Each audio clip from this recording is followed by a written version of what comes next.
सत श्री अकाल। मैं हाँ जसवीर ते टीवी पंजाब दे प्रोग्राम पंजाब नाउ च तुहाडा स्वागत है। गवर्नर ते मानहानि दा केस ये साडे मुल्क दी पॉलिटिक्स जा किहड़े पासे रही है। केस किहने कीता, किहदे ते कीता, क्यों कीता, वो डिटेल तुहाडे नाल आपां सांझी करांगे। इधर दूजे पासे पंजाब दी सियासत दे विच क्रेडिट वार चलदी पई है। केजरीवाल भगवंत मान कहते जो असी कर दिता एजुकेशन के मामले अज तक किसी ने किया नहीं। आ देखो स्कूल ऑफ एमीनेंस खोलता। सुखबीर बादल पोस्ट पाते स्कूल तो साडे टाइम का बनया, प्रकाश सिंह बादल होरां ने बनवाया, तुसीं तो सिर्फ कूची फेरी है, ये रंग किया, होर कुछ नहीं है। वो गल वखरी है कि आम आदमी पार्टी के MLA कुंवर विजय प्रताप ने भी ये उत्ते सवाल चुकते हैं। रौला वाहवा पिया हुण जे सच्चियों ही यही चीज़ां ने कि बनिया हुई बिल्डिंग्स जिहड़ियां ऑलरेडी ने सिर्फ उन्होंने पेंट करके ते ये सरकार कहती है कि असीं स्कूल ऑफ एमीनेंस बना रहे हैं, तो की इहदे नाल सिक्ख्या क्रांति आ जाएगी जो दावा आम आदमी पार्टी की सरकार का? सवाल बड़ा गंभीर है। इहदे तो इलावा जिक्र करना खाकी का। खाकी कोई पहली बारी दागदार नहीं हुई, अक्सर हुंदी रहिंदी है, ते खाकी ईमानदार भी हैगी है, ਇਹਦੇ ਤੋਂ भी इनकार नहीं किया जा सकता। पर कल जिस तरीके ਨਾਲ ਫਿਰੋਜ਼ਪੁਰ ਦੇ ਵਿੱਚ दो पुलिस वालियां ਨੂੰ ਹੈਰੋਇਨ ਦੇ ਨਾਲ ਪਿੰਡਾਂ ਦੇ ਲੋਕਾਂ ਨੇ ਕਾਬੂ ਕੀਤਾ ਤੇ ਮੁੜ ਕੇ ਉਹਨਾਂ ਨੂੰ ਕਾਬੂ ਕਰਨ ਦੇ ਲਈ ਗਾਂ BSF ਨੂੰ ਬੁਲਾਉਣਾ ਪਿਆ, ਕਹਾਣੀ ਜਾ ਕਿਹੜੇ ਪਾਸੇ ਨੂੰ ਰਹੀ ਹੈ? ਪੁਲਿਸ ਦੇ ਉੱਤੇ ਲਗਾਤਾਰ ਉਂਗਲਾਂ ਉੱਠ ਰਹੀਆਂ ਨੇ। ਇਹਦੇ ਤੋਂ ਇਲਾਵਾ ਜ਼ਿਕਰ ਇਸ ਗੱਲ ਦਾ ਵੀ ਕਰਨਾ ਕਿ ਦਾਗੀ ਕੱਲੀ ਖਾਕੀ ਨਹੀਂ ਹੈ, ਖਾਦੀ ਵੀ ਦਾਗੀ ਹੈ। ਸਾਡੇ ਖਾਦੀ ਦੇ ਵਿੱਚ ਵੀ 700 ਦੇ ਕਰੀਬ ਜਿਹੜੇ MP ਨੇ ਉਹਨਾਂ ਦੇ ਵਿੱਚੋਂ 40% ਮਾਮਲਿਆਂ ਦਾ ਸਾਹਮਣਾ ਕਰ ਰਿਹਾ ਕਤਲ ਦੀ ਕੋਸ਼ਿਸ਼ ਤੇ ਇਹਦੇ ਵਰਗੇ ਕਈ ਹੋਰ ਗੰਭੀਰ ਕੇਸਾਂ ਦਾ ਸਾਹਮਣਾ ਕਰ ਰਿਹਾ।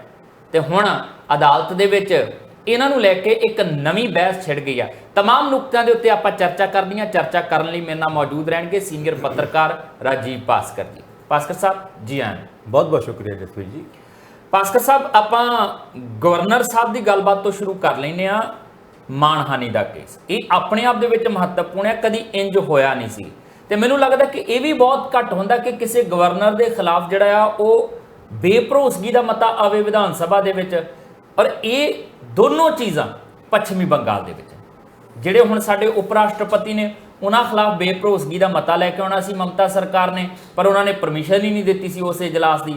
ਹੁਣ ਉਹ ਬਦਲ ਕੇ ਨਵੇਂ ਗਏ ਆ, ਉੱਥੇ ਉਹਨਾਂ ਦੇ ਨਾਲ ਨਵਾਂ ਪੰਗਾ ਪੈ ਗਿਆ, ਮਾਨਹਾਨੀ ਦੇ ਨੋਟਿਸ ਚਲੇ ਗਿਆ। जिथे तक गवर्नर का तो इलैक्टेड गौरमेंट की एक टसल कह लो, एक बहस कह लो, एक लैटर युद्ध कह लो, वो तो काफ़ी सूबों के चलता पाया है। पहला सूबा नहीं है, लेकिन जो कुछ वैस्ट बंगाल के होया वो किसी भी सूबे के अजे तक नहीं होया। कारण कि पिछले दिनों के उत्थे दे गवर्नर CV आनंदा बोस उन्होंने कुछ vice chancellor, interim vice chancellor अपने पद्धर के उत्ते बिना सरकार की कॉन्फिडेंस नूं लिते हुए उन्होंने अपॉइंट करते। उहदे उत्ते उत्थे दे एजुकेशन मिनिस्टर उन्होंने ऑब्जेक्शन लाया और इत्थे तक कि वाइस चांसलर की बुलाई हुई मीटिंग दे विच ना जाण वास्ते कथित तौर पर गवर्नर हाउस तो एक कवायद भी चलाई गई कि स्टेट के एजुकेशन मिनिस्टर के हथों यूनीवर्सिटियां का कामकाज तकरीबन पूरे तरीके नाल लैण दा फैसला गवर्नर वाले पासे हो गया। हुण वारी सीगी वो 12 जिहड़े वाइस चांसलर जिन्होंने कढ़िया गया सी, जिन्हां दे अगेंस्ट इंटरीम वाइस चांसलर लाए सी, क्योंकि गवर्नर साहब ने अपने एक बयान दे विच कथित तौर पर उन्हां दे उत्ते करप्शन दे ते हरासमेंट के चार्जिस लाए सीगे। उस मुद्दे के उत्ते पहली बार होया है कि जिहड़े वाइस चांसलर कढ़े गए सी या जिन्होंने एक्सटेंशन नहीं मिली सी, उन्होंने गवर्नर साहब के उत्ते मानहानि का नोटिस भेजता। क्या है 15 दिनों के विच गवर्नर साहब मंगन माफ़ी, नहीं तो 50 लाख दे पर जिहड़े वाइस चांसलर फॉर्मर है जी उन्होंने अदा करना पैणगे। यह एक स्थिति पहली बार है।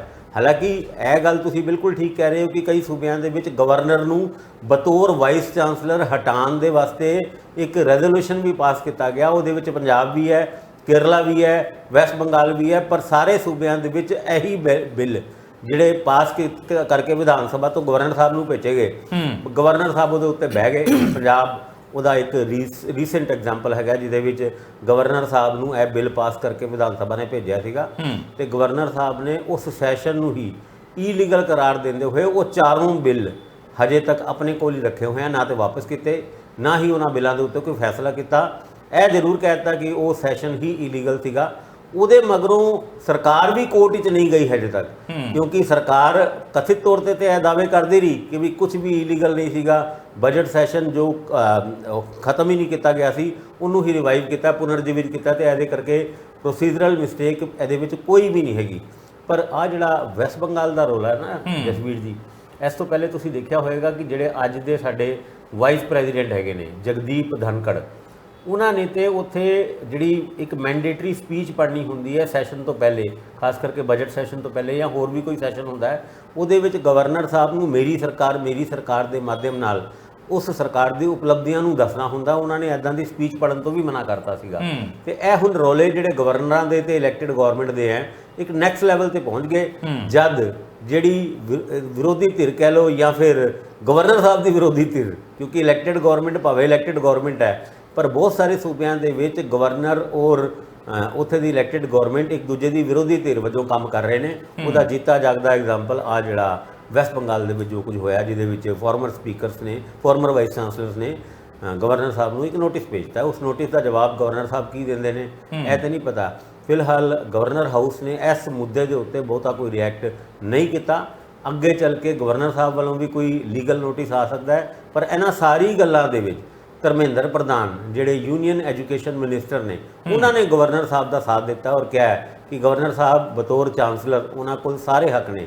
ਪਹਿਲੇ ਇਹ ਗੱਲ ਕਲੀਅਰ ਕਰ ਦਈਏ ਕਿ ਬਤੌਰ ਗਵਰਨਰ ਇਹ ਨੋਟਿਸ ਨਹੀਂ ਦਿੱਤਾ ਗਿਆ, ਬਤੌਰ ਚਾਂਸਲਰ ਇਹ ਨੋਟਿਸ ਦਿੱਤਾ ਗਿਆ ਹੈ। ਜਿਹੜਾ ਨੋਟਿਸ ਉੱਥੇ ਦੇ ਫਾਰਮਰ ਵਾਈਸ ਚਾਂਸਲਰਸ ਨੇ ਦਿੱਤਾ ਹੈ, ਉਹਨਾਂ ਨੇ ਗਵਰਨਰ ਸਾਹਿਬ ਨੂੰ ਪਾਰਟੀ ਨਹੀਂ ਬਣਾਇਆ। ਉਹਦਿਆਂ ਦਾ ਫਰਕ ਪਰ ਮਸਲਾ ਤਾਂ ਇਹ ਹੈ ਨਾ ਕਿ ਚਾਂਸਲਰ ਵੀ ਤਾਂ ਹੀ ਬਣਦਾ ਬੰਦਾ ਜੇ ਗਵਰਨਰ ਹੋਊਗਾ। ਗਵਰਨਰ ਆਟੋਮੈਟਿਕਲੀ ਚਾਂਸਲਰ ਹੁੰਦਾ ਹੈ, ਲੇਕਿਨ ਇਹਦੇ ਵਿੱਚ ਟੈਕਨੀਕਲ ਗੱਲ ਹੈ ਵੇ ਕਿ ਗਵਰਨਰ ਜਿਹੜੀ ਇੱਕ ਕਨਸਟੀਟਿਊਸ਼ਨਲ ਪੋਸਟ ਹੈ ਉਹਦੇ ਖਿਲਾਫ ਕੋਈ ਲੀਗਲ ਨੋਟਿਸ ਦਿੰਦੇ ਹੋ ਤੇ ਉਹ ਕਨਸਟੀਟਿਊਸ਼ਨਲੀ ਕਿੰਨਾ ਕੁ ਕਰੈਕਟ ਹੈ ਕਿੰਨਾ ਕੁ ਇਨਕਰੈਕਟ ਹੈ, ਇਹ ਇੱਕ ਲੀਗਲ ਵਿਸ਼ਾ ਹੈ। ਪਰ ਉਹਨਾਂ ਨੇ ਚੇਚੇ ਤੌਰ ਤੇ ਇਹ ਗੱਲ ਕਹੀ ਹੈ ਕਿ ਅਸੀਂ ਬਤੌਰ ਗਵਰਨਰ ਇਹ ਨੋਟਿਸ ਨਹੀਂ ਦੇ ਰਹੇ, ਬਲਕਿ ਬਤੌਰ ਵਾਈਸ ਚਾਂਸਲਰ ਔਰ ਫਾਰਮਰ ਵਾਈਸ ਚਾਂਸਲਰ ਨੂੰ ਕਰਪਸ਼ਨ ਦੇ ਚਾਰजेस ਨੂੰ ਹਟਾਉਣ ਦੇ ਮੁੱਦੇ ਦੇ ਉੱਤੇ, ਮਾਨਹਾਨੀ ਦੇ ਮੁੱਦੇ ਦੇ ਉੱਤੇ ਇਹ ਨੋਟਿਸ ਉਹਨਾਂ 12 ਫਾਰਮਰ ਵਾਈਸ ਚਾਂਸਲਰਸ ਨੇ ਚਾਂਸਲਰ ਨੂੰ ਭੇਜਿਆ। ਇਹਦਾ ਮਤਲਬ ਇਹ ਮੰਨ ਲਿਆ ਜਾਵੇ ਭਾਸਕਰ ਸਾਹਿਬ ਕਿ ਆਉਣ ਵਾਲੇ ਦਿਨਾਂ 'ਚ ਜਿਹੜੇ ਇੰਡੀਆ ਗੱਠਜੋੜ ਦੀਆਂ ਸਰਕਾਰਾਂ ਨੇ ਉਹਨਾਂ ਦਾ ਗਵਰਨਰ ਨਾਲ ਟਕਰਾਅ ਵਧੇਗਾ, ਚਾਹੇ ਪੰਜਾਬ ਦੇ ਵਿੱਚ ਬਨਵਾਰੀ ਲਾਲ ਪੁਰੋਹਿਤ ਹੋਰੀ ਆ, ਚਾਹੇ ਤਾਮਿਲਨਾਡੂ ਦੇ ਵਿੱਚ RN ਰਵੀ ਹੋਰੀ ਨੇ ਉਹਨਾਂ ਦੇ ਨਾਲ ਟਕਰਾਅ ਵਧੇਗਾ, ਚਾਹੇ ਪੱਛਮੀ ਬੰਗਾਲ ਦੀਆਂ ਸਥਿਤੀਆਂ ਦੀ ਤੁਸੀਂ ਹੁਣੇ ਗੱਲ ਕਰਕੇ ਹਟਿਓ, ਚਾਹੇ ਕੇਰਲਾ ਦੀ ਗੱਲ ਹੋਵੇ ਤੇ ਚਾਹੇ ਕੋਈ ਹੋਰ ਸੂਬਾ ਹੋਵੇ। ਹੁਣ ਆਉਣ ਵਾਲੇ ਦਿਨਾਂ 'ਚ ਇਹ ਟਕਰਾਅ ਤੁਹਾਨੂੰ ਹੋਰ ਤਿੱਖਾ ਨਜ਼ਰ ਆਏਗਾ ਔਰ ਪੰਜਾਬ 'ਚ ਇਹਦਾ ਅਸਰ ਉਹਨਾਂ ਹਾਲਾਤਾਂ 'ਚ ਵੀ ਨਜ਼ਰ ਆ ਸਕਦਾ ਜਦੋਂ ਗਵਰਨਰ ਸਾਹਿਬ ਸਰਹੱਦੀ ਜ਼ਿਲ੍ਹਿਆਂ ਦਾ ਦੌਰਾ ਕਰਨ ਜਾਣਗੇ। 5 ਦਿਨ ਰਹਿ ਗਏ, ਸਾਡੇ ਗਵਰਨਰ ਸਾਹਿਬ ਤੀਜੀ ਵਾਰ ਸ਼ਾਇਦ ਚੌਥੀ ਵਾਰੀ ਸਰਹੱਦੀ ਜ਼ਿਲ੍ਹਿਆਂ ਦਾ ਦੌਰਾ ਕਰਨ ਜਾ ਰਹੇ ਨੇ। ਤੁਸੀਂ ਕੇਰਲਾ ਦੇ ਗਵਰਨਰ ਸਾਹਿਬ ਦਾ ਨਾਮ ਲੈਣਾ ਭੁੱਲ ਗਏ, ਆਰਿਫ ਮੁਹੰਮਦ ਖਾਨ। ਕਦੀ ਕਾਂਗਰਸ ਦੇ ਵਿੱਚ ਹੁੰਦੇ ਸੀ ਔਰ ਕਾਂਗਰਸ ਦੇ ਸਰਕਾਰ ਦੇ ਵਿੱਚ ਯੂਨੀਅਨ ਮਿਨਿਸਟਰ ਵੀ ਹੁੰਦੇ ਸੀ। ਹੁਣ ਬੀਜੇਪੀ ਦੇ ਚਲੋ ਗਵਰਨਰ ਸਾਹਿਬ ਤਾਂ ਕਿਸੇ ਪੋਲੀਟੀਕਲ ਪਾਰਟੀ ਦੇ ਨਾਲ ਟੈਕਨੀਕਲ ਤੌਰ ਤੇ ਨਹੀਂ ਹੁੰਦੇ, ਪਰ ਸਾਰੇ ਜਾਣਦੇ ਨੇ ਕਿ ਕਿਸ ਗਵਰਨਰ ਸਾਹਿਬ ਦੀ ਕਿਸ ਪਾਰਟੀ ਦੇ ਪ੍ਰਤੀ ਲਾਇਲਟੀ ਦੀ ਵਜ੍ਹਾ ਨਾਲ ਉਹ ਗਵਰਨਰ ਬਣੇ ਨੇ। ਅਦਰਵਾਈਜ਼ ਅਗਰ ਉਹ ਉਸ ਪਾਰਟੀ ਦੇ ਨਾਲ ਉਹਨਾਂ ਦੀ ਲਾਇਲਟੀ ਨਹੀਂ ਹੁੰਦੀ ਤੇ ਫਿਰ ਉਹ ਗਵਰਨਰ ਨਹੀਂ ਬਣ ਸਕਦੇ ਸੀ। ਟੈਕਨੀਕਲੀ ਤਾਂ ਭਾਸਕਰ ਸਾਹਿਬ ਸਪੀਕਰ ਵੀ ਕਿਸੇ ਪਾਰਟੀ ਦਾ ਨਹੀਂ ਹੁੰਦਾ, ਚਾਹੇ ਲੋਕ ਸਭਾ ਦੇ ਵਿੱਚ ਹੋਏ ਚਾਹੇ ਵਿਧਾਨ ਸਭਾ 'ਚ, ਪਰ ਹੁੰਦੇ ਕਿਹੜੇ ਪਾਸੇ ਆਪਾਂ ਇਹ ਵੀ ਜਾਣਦੇ ਆ। ਸਾਡੇ ਇੱਥੇ ਤੇ ਐਲੀਗੇਸ਼ਨ ਭਗਵੰਤ ਮਾਨ ਉਹਨਾਂ ਨੇ ਲਾਈ ਦਿੱਤਾ ਸੀ ਨਾ ਕਿ ਬੀਜੇਪੀ ਦੇ ਹੈੱਡਕੁਆਟਰ ਵਜੋਂ ਕੰਮ ਕਰਦਾ ਹੈ ਜਿਹੜਾ ਪੰਜਾਬ ਦਾ ਰਾਜ ਭਵਨ। ਹੁਣ ਐਦਾਂ ਦੇ ਐਲੀਗੇਸ਼ਨ ਇੱਕ ਕਨਸਟੀਟਿਊਸ਼ਨਲ ਪੋਸਟ ਤੇ ਬੈਠੇ ਹੋਏ ਵਿਅਕਤੀ ਜਾਂ ਗਵਰਨਰ ਸਾਹਿਬ ਦੇ ਖਿਲਾਫ ਲਾਣੇ, ਇਹ ਕਿੰਨਾ ਕੁ ਵੈਲਿਡ ਹੈ, ਕਿੰਨਾ ਕੁ ਲੀਗਲ ਹੈ, ਕਿੰਨਾ ਕੁ ਇਲੀਗਲ ਹੈ, ਇਸ ਬਹਿਸ ਦੇ ਵਿੱਚ ਨਾ ਜਾਂਦੇ ਹੋਏ ਦੋਨੋਂ ਪਾਸੋਂ, ਯਾਨੀ ਇਹ ਸਿਰਫ ਪੰਜਾਬ ਦੀ, ਕੇਰਲਾ ਦੀ, ਤੇਲੰਗਾਨਾ ਦੀ, ਬਿਹਾਰ ਦੀ, ਵੈਸਟ ਬੰਗਾਲ ਦੀ ਹੀ ਨਹੀਂ ਗੱਲ, ਬਹੁਤ ਸਾਰੇ ਸੂਬਿਆਂ ਦੇ ਵਿੱਚ ਰਫੜ ਪਿਆ ਹੋਇਆ ਔਰ ਜਿਨ੍ਹਾਂ ਸੂਬਿਆਂ ਦੇ ਵਿੱਚ ਭਾਜਪਾ ਜਾਂ ਭਾਜਪਾ ਦੇ ਸਮਰਥਨ ਨਾਲ ਬਣੀ ਹੋਈ ਸਰਕਾਰ ਹੈ ਉੱਥੇ ਗਵਰਨਰਾਂ ਦਾ ਤੇ ਮੁੱਖ ਮੰਤਰੀਆਂ ਦਾ ਕੋਈ ਰੌਲਾ ਨਹੀਂ। ਤੁਸੀਂ ਇਸ ਗੱਲ ਤੋਂ ਹੀ ਅੰਦਾਜ਼ਾ ਲਾ ਸਕਦੇ ਹੋ ਕਿ ਇਹ ਰੌਲੇ ਜਾਣਬੁੱਝ ਕੇ ਪਵਾਏ ਜਾਂਦੇ ਨੇ ਔਰ ਜੇ ਇਹ ਰੌਲੇ ਜੈਨੂਇਨ ਹੈਗੇ ਨੇ ਫਿਰ ਇਹ ਭਾਜਪਾ ਰੂਲਡ ਸਟੇਟ ਦੇ ਵਿੱਚ ਕਿਉਂ ਨਹੀਂ ਹੈਗੇ। ਇਸ ਗੱਲ ਤੋਂ ਹੀ ਅੰਦਾਜ਼ਾ ਲਾਇਆ ਜਾ ਸਕਦਾ ਵੀ ਦਾਲ ਵਿੱਚ ਔਰ ਈਵਨ ਉੱਥੇ ਵੀ ਨਹੀਂ ਹੈਗੇ ਜਿੱਥੇ ਐਮਰਜੈਂਸੀ ਵਾਲੀਆਂ ਸਥਿਤੀਆਂ ਬਣੀਆਂ ਆ, ਉੱਥੇ ਗਵਰਨਰ ਨਹੀਂ ਬੋਲਦੇ, ਹਰਿਆਣੇ 'ਚ ਨਹੀਂ ਬੋਲਦੇ ਤੇ ਮਣੀਪੁਰ 'ਚ ਨਹੀਂ ਬੋਲਦੇ, ਪਰ ਇੱਥੇ ਬਾਕੀ ਸੂਬਿਆਂ ਦੇ ਵਿੱਚ ਇਹ ਚੀਜ਼ਾਂ ਚੱਲਦੀਆਂ ਪਈਆਂ ਨੇ। ਇਹ ਇਸ਼ਾਰਾ ਨੇ ਜਿੱਦਾਂ ਲੋਕ ਸਭਾ ਦੀਆਂ ਚੋਣਾਂ ਨੇੜੇ ਆਉਣਗੀਆਂ ਤਿਵੇਂ ਇਹ ਟਕਰਾਅ ਤਿੱਖੇ ਹੁੰਦੇ ਵੀ ਤੁਹਾਨੂੰ ਨਜ਼ਰ ਆਉਣਗੇ ਔਰ ਇਹਨਾਂ ਟਕਰਾਵਾਂ ਦੇ ਵਿੱਚ ਬੜਾ ਕੁਝ ਅਲੋਕਾਰ ਹੁੰਦਾ ਨਜ਼ਰ ਆਏਗਾ। ਫਿਲਹਾਲ ਪੰਜਾਬ 'ਚ ਬੜਾ ਕੁਝ ਅਲੋਕਾਰ ਹੋ ਰਿਹਾ ਹੈ, ਵਾੜ ਖੇਤ ਨੂੰ ਖਾ ਰਹੀ ਹੈ। ਜਿਸ ਪੁਲਿਸ ਨੇ ਨਸ਼ਾ ਮੁਕਤ ਕਰਨਾ ਆ ਪੰਜਾਬ ਨੂੰ, ਉਸ ਪੁਲਿਸ ਦੇ ਮੁਲਾਜ਼ਮ ਜੇ ਨਸ਼ਾ ਯੁਕਤ ਕਰਦੇ ਨਜ਼ਰ ਆਉਣਗੇ ਤਾਂ ਫਿਰ ਉਹਨਾਂ ਹਾਲਾਤਾਂ 'ਚ ਪੰਜਾਬ ਜਾਏਗਾ ਕਿਹੜੇ ਪਾਸੇ ਨੂੰ। ਫਿਰੋਜ਼ਪੁਰ ਦੀ ਘਟਨਾ ਦੀ ਆਪਾਂ ਚਰਚਾ ਕਰਨੀ ਆ। 2 ਪੁਲਿਸ ਵਾਲਿਆਂ ਨੂੰ 2 ਪੈਕਟ ਹੈਰੋਇਨ ਦੇ ਨਾਲ ਕਿੱਦਾਂ ਕਾਬੂ ਕੀਤਾ ਗਿਆ ਔਰ ਇਹ ਕਹਾਣੀ ਜਾ ਕਿਹੜੇ ਪਾਸੇ ਨੂੰ ਰਹੀ ਹੈ, ਜ਼ਿਕਰ ਛੇੜਦੇ ਆ ਛੋਟੇ ਜਿੰਨੇ ਵਿਰਾਮ ਤੋਂ ਬਾਅਦ। ਬ੍ਰੇਕ ਤੋਂ ਬਾਅਦ ਤੁਹਾਡਾ ਸਵਾਗਤ ਹੈ। ਪਰਵਿੰਦਰ ਝੋਟੇ ਨੂੰ ਪੰਜਾਬ ਪੁਲਿਸ ਗ੍ਰਿਫਤਾਰ ਕਰਦੀ ਆ। ਉਹ ਕਹਿੰਦੇ ਜੀ ਤੁਹਾਡਾ ਨੁਕਤਾ ਠੀਕ ਨਹੀਂ ਸੀਗਾ, ਤੁਸੀਂ ਨਸ਼ੇ ਦੇ ਖਿਲਾਫ ਲੜਾਈ ਤਾਂ ਲੜਦੇ ਪਰ ਕਾਨੂੰਨ ਆਪਣੇ ਹੱਥ 'ਚ ਲੈਨੇ ਆ। ਤੇ ਜਦੋਂ 2 ਪੁਲਿਸ ਮੁਲਾਜ਼ਮ ਫਿਰੋਜ਼ਪੁਰ ਜਿਹੜਾ ਸਰਹੱਦੀ ਜ਼ਿਲ੍ਹਾ ਆ, ਸਰਹੱਦੀ ਜ਼ਿਲ੍ਹੇ ਦੇ ਪਿੰਡ ਜੱਲੋਕੇ ਦੇ ਵਿੱਚ 2 ਪੈਕਟ ਹੈਰੋਇਨ ਦੇ ਨਾਲ ਪਿੰਡ ਦੇ ਲੋਕ ਕਾਬੂ ਕਰ ਲੈਂਦੇ ਆ ਤੇ ਫਿਰ ਇਹ ਕਾਨੂੰਨੀ ਹੈ ਗੈਰ ਕਾਨੂੰਨੀ ਹੈ, ਇਹਦਾ ਅੰਦਾਜ਼ਾ ਤੁਸੀਂ ਆਪ ਲਾ ਸਕਦੇ ਆ। ਕਿਉਂਕਿ ਪਿੰਡ ਦੇ ਲੋਕਾਂ ਨੂੰ ਪਤਾ ਲੱਗਾ ਕਿ ਪਿੰਡ ਦੇ ਬਾਹਰ-ਬਾਹਰ ਇੱਕ ਕਾਰ ਖੜੀ ਹੈ, ਪੁਲਿਸ ਵਾਲੇ 2 ਦੇ ਵਿੱਚ, ਤੇ ਉਹਨਾਂ ਨੇ ਗੱਡੀ ਦੇ ਟਾਇਰਾਂ ਦੇ ਉੱਪਰ, ਮੋਹਰਲੇ ਟਾਇਰਾਂ ਦੇ ਉੱਪਰ ਜਿਹੜਾ ਮੱਡ ਗਾਰਡ ਹੁੰਦਾ ਉਹਦੇ ਵਿੱਚ ਜਿਹੜੀ ਆ ਉਹ ਹੈਰੋਇਨ ਦੇ ਪੈਕਟ ਲੁਕੋਏ ਹੋਏ ਆ, ਤਾਂ ਕਿ ਰਾਹ 'ਚ ਜੇ ਕਿਤੇ ਪੁੱਛ ਪੜਤਾਲ ਵੀ ਹੋਵੇ ਤਾਂ ਪਤਾ ਨਾ ਲੱਗੇ ਕਿ ਹੈਰੋਇਨ ਹੈਗੀ ਆ।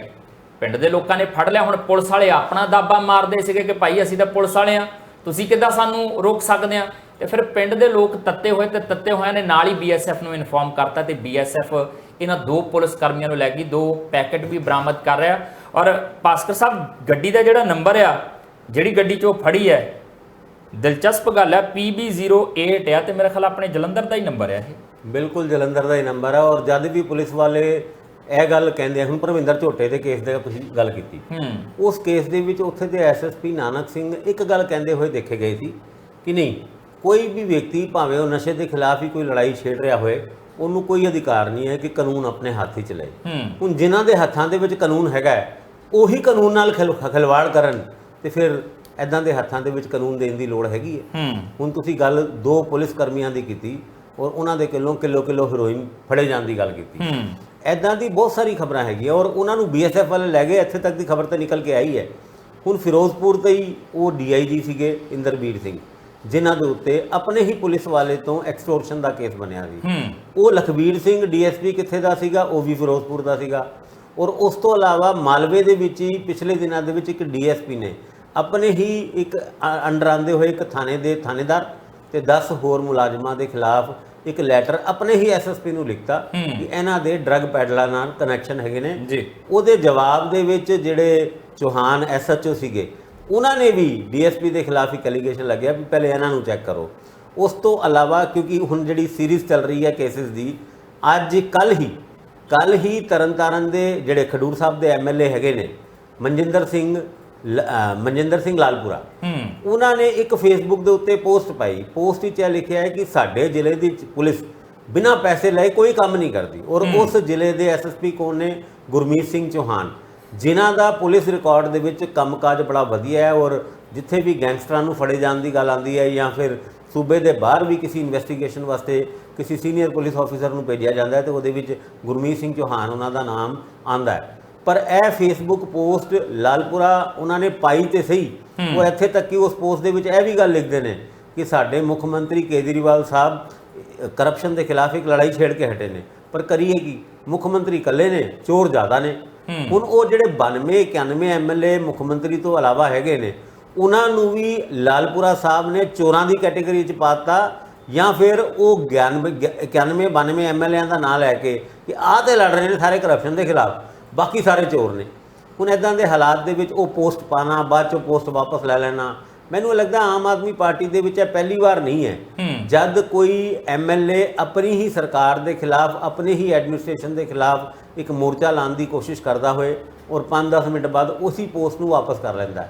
ਪਰ ਵੱਡੀ ਗੱਲ ਤਾਂ ਭਾਸਕਰ ਸਾਹਿਬ ਇਹ ਹੈ ਕਿ ਡਰੱਗਸ ਨੂੰ ਲੈ ਕੇ 3 ਲੇਅਰ ਐਕਸ਼ਨ ਪਲਾਨ ਦੀ ਗੱਲ ਕਰਦੇ ਸੀਗੇ। ਕਿੱਥੇ ਹੈ 3 ਲੇਅਰ? ਉਹੀ ਤਾਂ ਮੈਂ ਕਹਿ ਰਿਹਾ ਕਿ ਉਹ 3 ਲੇਅਰ ਐਕਸ਼ਨ ਪਲਾਨ ਜਿਨ੍ਹਾਂ ਨੇ ਅਪਲਾਈ ਕਰਨਾ ਹੈ, ਜਿਨ੍ਹਾਂ ਨੇ ਉਹਨੂੰ ਭੁਗਤਾਉਣਾ ਆ, ਜਿਨ੍ਹਾਂ ਨੇ ਤਸਕਰਾਂ ਨੂੰ ਫੜਨਾ, ਜੇ ਉਹੀ ਕਾਲੀਆਂ ਭੇਡਾਂ ਇੱਥੇ ਮੌਜੂਦ ਆ ਤੁਹਾਡੇ ਅੰਦਰ, ਪਹਿਲਾਂ ਤਾਂ 3 ਲੇਅਰ ਪਲਾਨ ਤੁਹਾਨੂੰ ਪੰਜਾਬ ਪੁਲਿਸ 'ਚ ਕਰਨਾ ਪਊਗਾ। ਮੈਨੂੰ ਇਹ ਲੱਗਦਾ ਹੈ ਕਿ ਭਗਵੰਤ ਮਾਨ ਉਹਨਾਂ ਅੱਜ ਕੱਲ੍ਹ ਸ਼ਹਿਰ ਫਿਰਦੇ ਪਏ ਨੇ, ਭਾਵੇਂ ਸਨਅਤਕਾਰਾਂ ਨੂੰ ਮਿਲਦੇ ਪਏ ਨੇ ਜਾਂ ਫਿਰ ਸਕੂਲ ਆਫ ਐਮੀਨੈਂਸ ਕੇਜਰੀਵਾਲ ਉਹਨਾਂ ਦੀ ਪ੍ਰੈਜ਼ੀਡੈਂਸ ਦੇ ਵਿੱਚ ਖੋਲ੍ਹ ਰਹੇ ਨੇ।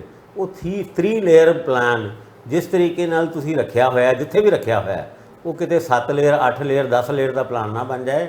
ਇਸ ਤੋਂ ਪਹਿਲੇ ਉਸ ਪਲਾਨ ਨੂੰ ਇੰਪਲੀਮੈਂਟ ਕਰੋ। 15 ਅਗਸਤ ਦੀ ਆਪਣੀ ਸਪੀਚ ਦੇ ਵਿੱਚ ਭਗਵੰਤ ਮਾਨ ਉਹਨਾਂ ਕਹਿੰਦੇ ਸੀ ਬਸ ਕੱਲ ਤੋਂ ਆਪਾਂ 3 ਲੇਅਰ ਪਲਾਨ ਆਪਾਂ ਐਗਜ਼ੀਕਿਊਟ ਕਰ ਰਹੇ ਹਾਂ। ਮੈਂ ਦੱਸੂਗਾ ਨਹੀਂ, ਉਹ ਕਹਿੰਦੇ ਸੀ ਕਿ ਮੈਂ ਦੱਸੂਗਾ ਨਹੀਂ ਕਿ ਸਾਡਾ 3 ਲੇਅਰ ਪਲਾਨ ਕੀ ਹੈ, ਕਿਉਂਕਿ ਲੀਕ ਹੋ ਗਿਆ ਨਾ। ਤੇ ਫਿਰ ਡਰੱਗ ਦੇ ਕਾਰੋਬਾਰੀ ਕਹਿ ਲਓ ਜਾਂ ਇਹ ਜਿਹੜਾ ਸਾਰਾ ਨੈਕਸਸ ਚੱਲਦਾ ਹੈ, ਉਹ ਕਿਸੇ ਨਾ ਕਿਸੇ ਜਗ੍ਹਾ ਸਤਰਕ ਹੋ ਜਾਣਗੇ।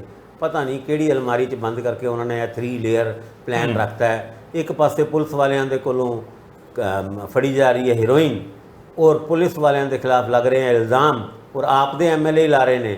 ਔਰ ਉਸ ਤੋਂ ਇਲਾਵਾ 3 ਪੁਲਿਸ ਕਰਮੀਆਂ ਨੂੰ ਕੱਲ ਮੋਹਾਲੀ ਦੀ ਸੀਬੀਆਈ ਕੋਰਟ ਨੇ ਉਮਰ ਕੈਦ ਦੀ ਸਜ਼ਾ ਦਿੱਤੀ ਹੈ। ਉਹ ਵੀ 1991 ਦਾ ਕੇਸ ਹੈ, ਜਦ ਉਹਨਾਂ ਨੇ ਇੱਕ ਫੇਕ ਐਨਕਾਊਂਟਰ ਦੇ ਵਿੱਚ ਤਿੰਨ ਯੂਥ ਨੂੰ ਉਹਨਾਂ ਦੇ ਮਾਪੇ ਦੇ ਸਾਹਮਣੇ ਕਹੋ ਉਹ ਮਾਰਿਆ ਸੀਗਾ। ਔਰ ਤਦ ਤੋਂ ਇਹ ਕੇਸ 31 ਸਾਲ ਬਾਅਦ ਉਹ ਸਜ਼ਾ। ਇਹ ਇੱਕ ਬੜੀ ਅਜੀਬ ਜਿਹੀ ਸਥਿਤੀ ਬਣੀ ਹੋਈ ਹੈ। ਪੰਜਾਬ ਦੇ ਵਿੱਚ ਬਦਲਾਵ ਦੀ ਸਰਕਾਰ ਆਈ ਤੇ ਹੈ, ਪਰ ਬਦਲਾਵ ਦੀ ਜਿਹੜੀ ਲਹਿਰ ਹੈ ਜਾਂ ਬਦਲਾਵ ਦਾ ਜਿਹੜਾ ਮਹਿਸੂਸ ਹੋਣਾ ਹੈ, ਉਹ ਹਜੇ ਤੱਕ ਲੋਕਾਂ ਨੂੰ ਮਹਿਸੂਸ ਨਹੀਂ ਹੋਇਆ।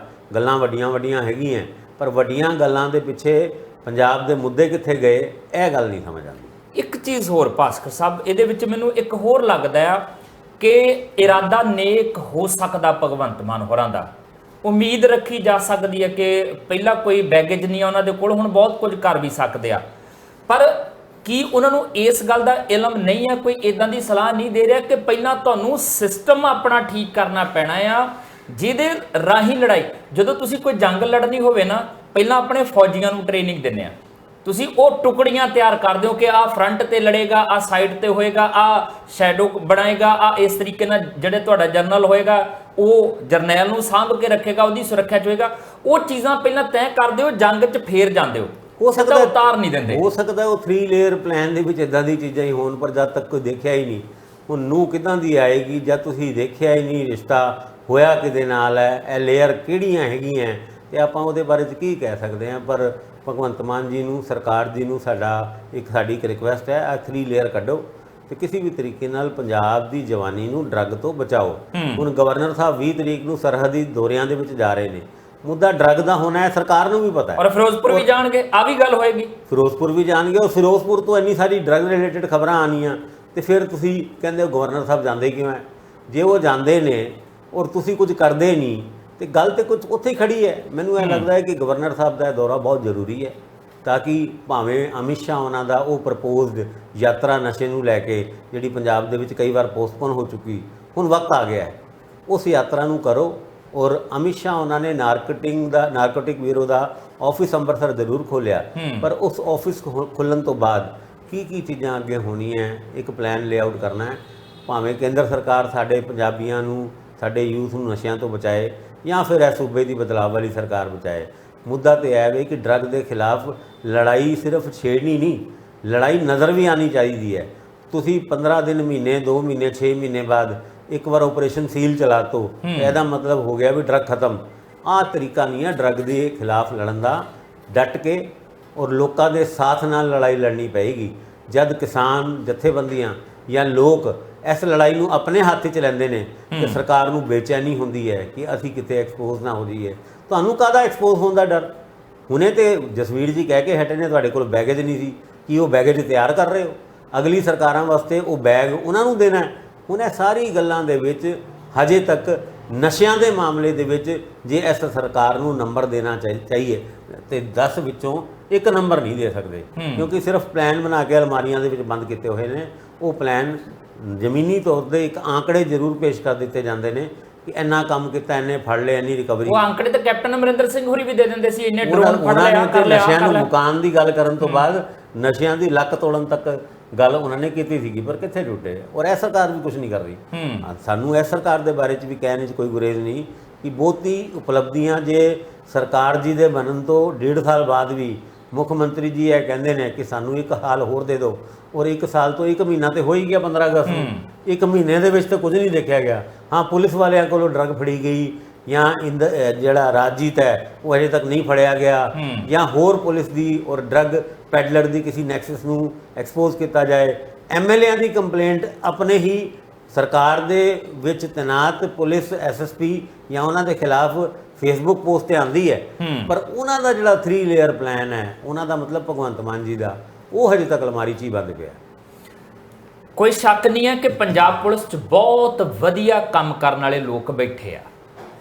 ਲੋੜ ਤਾਂ ਇਸ ਗੱਲ ਦੀ ਹੈ ਕਿ ਚੰਗਾ ਕੰਮ ਕਰਨ ਵਾਲਿਆਂ ਨੂੰ ਥੋੜਾ ਪ੍ਰਮੋਟ ਕੀਤਾ ਜਾਵੇ, ਹੌਸਲਾ ਦਿੱਤਾ ਜਾਵੇ, ਅੱਗੇ ਲਿਆਂਦਾ ਜਾਵੇ, ਤੇ ਜੇ ਕੋਈ ਕਾਲੀ ਭੇਡ ਆ ਤੇ ਉਹਨੂੰ ਪਛਾਣ ਕੇ ਕਿਨਾਰੇ ਤੇ ਕੀਤਾ ਜਾਵੇ ਤਾਂ ਕਿ ਚੀਜ਼ਾਂ ਬਿਹਤਰ ਤਰੀਕੇ ਨਾਲ ਹੋਣ, ਉਹਦੇ ਨਤੀਜੇ ਵੀ ਨਜ਼ਰ ਆਉਣ। ਇਹ ਨਾ ਹੋਵੇ ਇੱਕ ਪਾਸੇ ਮੰਚਾਂ ਤੋਂ ਤਾਂ ਉਹ ਨਸ਼ਾ ਰੋਕਣ ਦੀਆਂ ਚਰਚਾਵਾਂ ਚੱਲਣ ਤੇ ਦੂਜੇ ਪਾਸੇ ਜਦੋਂ ਆਹ ਵਾਲੀਆਂ ਖਬਰਾਂ ਆਉਣਗੀਆਂ ਤੇ ਸਵਾਲ ਉੱਠਣਗੇ ਕਿ ਕੀ ਕਹਿਣੀ ਤੇ ਕਰਨੀ ਦੇ ਵਿੱਚ ਫਰਕ ਆ, ਕਿਆ ਕੁਝ ਹੋਰ ਜਾਂਦਾ, ਹੋ ਕੁਝ ਹੋ ਰਿਹਾ। ਇਹ ਸੰਕੇਤ ਕੋਈ ਬਹੁਤੇ ਵਧੀਆ ਨਹੀਂ ਜਾਣਗੇ। ਤੇ ਗੱਲ ਇੱਥੇ ਨਸ਼ੇ ਵਾਲੇ ਮਾਮਲੇ 'ਚ ਨਹੀਂ, ਐਜੂਕੇਸ਼ਨ ਦੇ ਮਾਮਲੇ 'ਚ, ਕਿਉਂਕਿ ਸਰਕਾਰ ਜਿਹੜੀ ਆਮ ਆਦਮੀ ਪਾਰਟੀ ਦੀ ਹੈ ਉਹ ਦਿੱਲੀ ਮਾਡਲ ਦੀ ਚਰਚਾ ਕਰਦੀ ਹੈ ਤੇ ਆਮ ਆਦਮੀ ਪਾਰਟੀ ਦੇ USP ਦੇ ਵਿੱਚ ਐਜੂਕੇਸ਼ਨ ਤੇ ਹੈਲਥ ਦੋ ਹੀ ਇਸ਼ੂ ਹੈ। ਤੇ ਹੁਣ ਐਜੂਕੇਸ਼ਨ ਮਾਡਲ ਦੇ ਉੱਤੇ ਵੀ ਸਵਾਲ ਉੱਠਣੇ ਸ਼ੁਰੂ ਹੋ ਗਏ। ਜ਼ਿਕਰ ਛੇੜਦੇ ਹਾਂ ਛੋਟੇ ਜਿੰਨੇ ਵਿਰਾਮ ਤੋਂ ਬਾਅਦ। ਬ੍ਰੇਕ ਤੋਂ ਬਾਅਦ ਤੁਹਾਡਾ ਸਵਾਗਤ ਹੈ।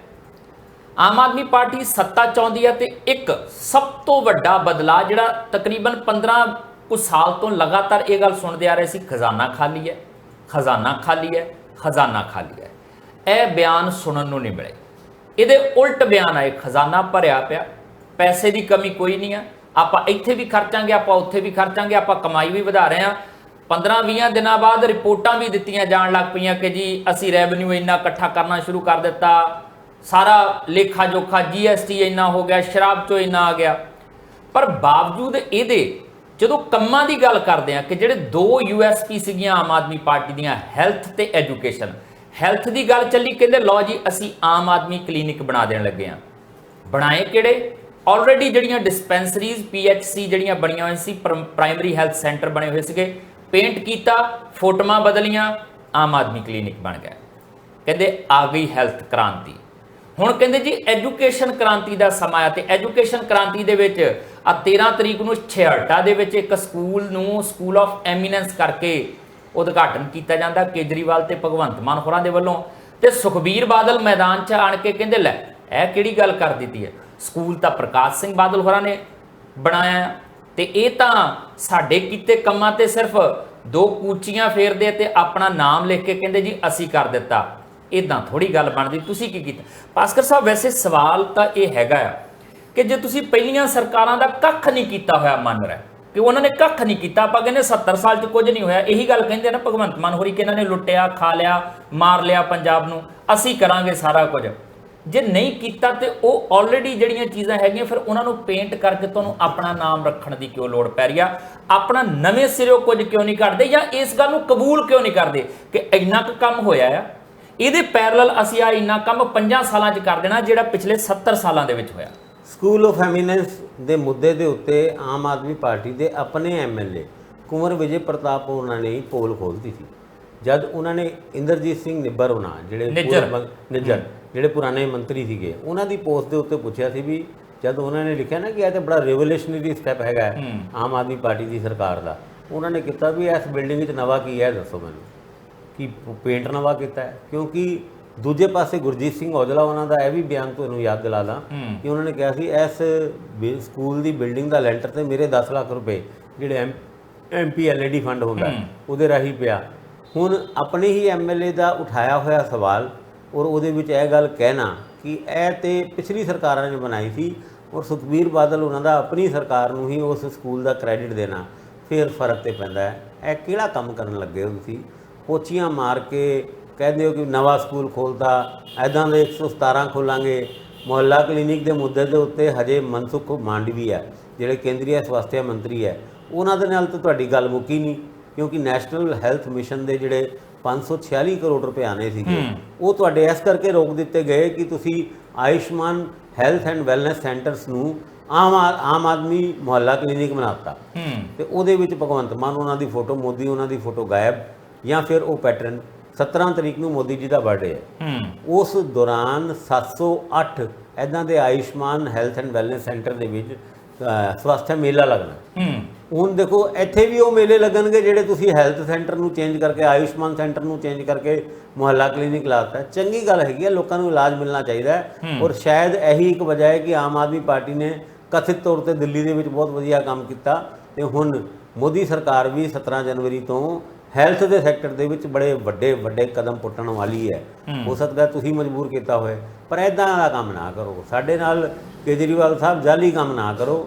ਸਾਡੇ ਇੱਥੇ ਤੁਸੀਂ ਮਾਡਲ ਕ੍ਰੀਏਟ ਕਰਕੇ ਉਸ ਮਾਡਲ ਨੂੰ ਦੂਜੇ ਸੂਬਿਆਂ ਦੇ ਵਿੱਚ ਵੇਚ ਜਾਓਗੇ, ਵੇਚਣ 'ਚ ਕਾਮਯਾਬ ਵੀ ਹੋ ਜਾਓਗੇ, ਜਿੱਦਾਂ ਦਿੱਲੀ ਦਾ ਮਾਡਲ ਵੇਚ ਕੇ ਪੰਜਾਬ ਦੇ ਵਿੱਚ ਕਾਮਯਾਬ ਹੋ ਗਏ। ਪਰ ਸਾਡੇ ਨਾਲ ਆ ਲਿਪਾ ਪੋਤੀ ਵਾਲਾ ਕੰਮ ਨਾ ਕਰੋ। ਜੇ ਕਰਨਾ ਹੀ ਹੈ ਤੇ ਵਾਕਈ ਜੇ ਤੁਹਾਡਾ ਕੰਮ ਦਿੱਲੀ ਦੇ ਵਿੱਚ ਚੰਗਾ ਸੀਗਾ ਤੇ ਉੱਦਾਂ ਦਾ ਚੰਗਾ ਕੰਮ ਹੀ ਤੁਸੀਂ ਪੰਜਾਬ ਦੇ ਵਿੱਚ ਕਰੋ। ਹੁਣ ਸਨਅਤਕਾਰਾਂ ਨਾਲ ਜਿਹੜੀ ਕੱਲ ਮੀਟਿੰਗ ਸੀ, ਆਪਾਂ ਇੱਧਰ ਵੀ ਆਉਨੇ, ਪਹਿਲਾਂ ਇਹਦੀ ਗੱਲ ਕਰ ਲਈਏ। ਹੁਣ ਵਿਰੋਧੀ ਧਿਰਾਂ ਦਾ ਵੀ ਮੈਨੂੰ ਬੜੀ ਹੈਰਾਨੀ ਹੁੰਦੀ ਇਸ ਗੱਲ ਦੀ। ਸੁਖਬੀਰ ਬਾਦਲ ਕਹਿੰਦੇ ਪ੍ਰਕਾਸ਼ ਸਿੰਘ ਬਾਦਲ ਹੋਰਾਂ ਨੇ ਬਣਾਇਆ ਸਕੂਲ। ਠੀਕ ਹੈ, ਬਣਾਇਆ ਹੋਏਗਾ, ਤੁਹਾਡੀ ਜ਼ਿੰਮੇਵਾਰੀ ਬਣਦੀ। ਜਦੋਂ ਸੱਤਾ 'ਚ ਹੁੰਦੇ ਆ ਤੁਸੀਂ ਜੇਬ 'ਚੋਂ ਤਾਂ ਬਣਾਇਆ ਨਹੀਂ ਹੋਏਗਾ, ਸਰਕਾਰੀ ਪੈਸਾ ਖਰਚ ਹੋਇਆ ਹੋਏਗਾ। ਮੈਂ ਕਿਉਂ ਆਉਂਦੀ ਆ ਉੱਥੇ? ਫਿਰ ਉਹਦੇ ਤੋਂ ਬਾਅਦ ਉਹ ਕਹਿੰਦੇ ਅਸੀਂ ਬਣਾਇਆ।